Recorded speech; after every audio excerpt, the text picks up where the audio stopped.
Alright guys, today we're going to be doing something a little different, and I'm going to be going over the weapons I think are going to be vaulted in the Season 10 update. I'm going to be going over 3 different weapons and giving you my theories and opinions on why I think they're going to be vaulted.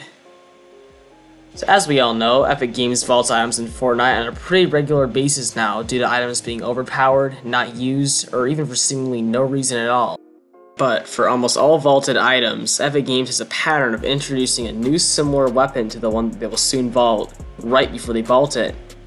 For example, how the bolt-action sniper was vaulted in Season 7 to make room for the suppressed sniper, or how the suppressed SMG was vaulted this season to make room for the burst SMG.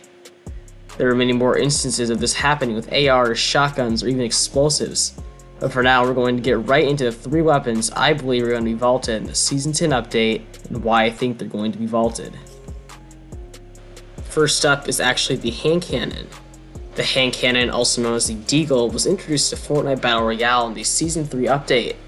But other than a brief time this past fall and winter where the hand cannon could one-shot wooden walls, it has never really been extremely viable in the meta. On top of this, Epic has just released new epic and legendary variants to the revolver in the 9.3 update, which are very similar to the hand cannon. Although the revolvers use medium ammo and the hand cannons do use heavy, the 2 weapons have very similar range, and the legendary hand cannon does 78 damage body shots, while the legendary revolver does 66 damage, both with 2 times headshot multipliers.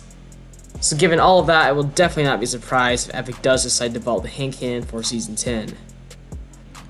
Next on the list is actually the heavy sniper.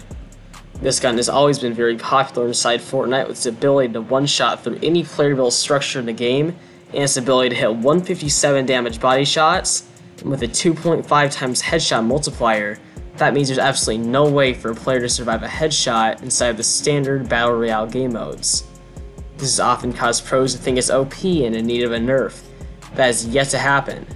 However, what has happened recently was the introduction of the Storm Scout sniper rifle in the 9.4 patch, which on top of looking very similar to the heavy sniper, is also similar in being able to kill any player with a headshot, although a body shot is only 85 damage. The main difference is that the Storm Scout has a miniature map pop up on your screen when you scope in with it that shows the player's current and next storm circle, which can be pretty overpowered in late game since players with the Storm Scout can know where to rotate to minutes before anyone else does.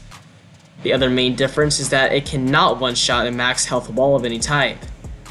This really caused me to think that the Storm Scout is Epic's answer to the community thinking the Heavy is OP by taking away the one-shot wall features of the Heavy Sniper and adding in the storm mapping feature to make up for it. Anyway, the last weapon on this list is one that I think a lot of people consider to be the best gun in the game, and that is the Combat Shotgun. The Combat was introduced in Fortnite Battle Royale in the beginning of Season 9 and comes in rare, epic, and legendary variants, with the legendary dealing a maximum of an 80 damage body shot with a 1.5 times headshot multiplier. What causes this weapon to be so OP though is its fire rate of 1.85 and a magazine size of 10, along with a very low damage drop-off. Another big problem lots of people have had with this gun over the course of the season is that any player lucky enough to find one in early games all but guaranteed to come out on top of the place they landed if they're able to aim it at all. In the beginning of the season, its damage drop-off was completely out of control, and the weapon was able to deal consistent damage over 100 meters away. Since then, it's been nerfed multiple times in nearly every patch this season, yet it still remains very overpowered in most players' minds. The evidence I see for the Combat to be vaulted at the beginning of Season 10, though, is that the Pump Shotgun's rare and uncommon variants were unvaulted in the 9.3 patch. The reason this is so important is that the entire reason pumps were vaulted at the end of Season 8 was to make room for the new Combat Shotgun. That and that the epic and legendary Pump Shotgun variants were completely OP. Not only that, but Epic Games has also just recently added the new epic and legendary variants to the Tactical Shotgun in the 9.4 patch. They deal very similar but slightly higher maximum damage compared to the Combat Shotgun, but with a much bigger damage drop-off, meaning they aren't nearly as good at those medium-range shots like the Combat. So overall, I'd say the only reason Epic hasn't already vaulted the Combat is because of the ongoing World Cup, since they wouldn't want to make the pro players have to adapt to the new metas in the heat of the World Cup. When Season 10 comes, however, I'm nearly positive that if any weapon on this list gets vaulted, it will be the combat shotgun. Anyway guys, if you did like this video, make sure to hit the like button and subscribe, and also make sure to let me know in the comments what other types of videos you'd like to see in the future. See ya.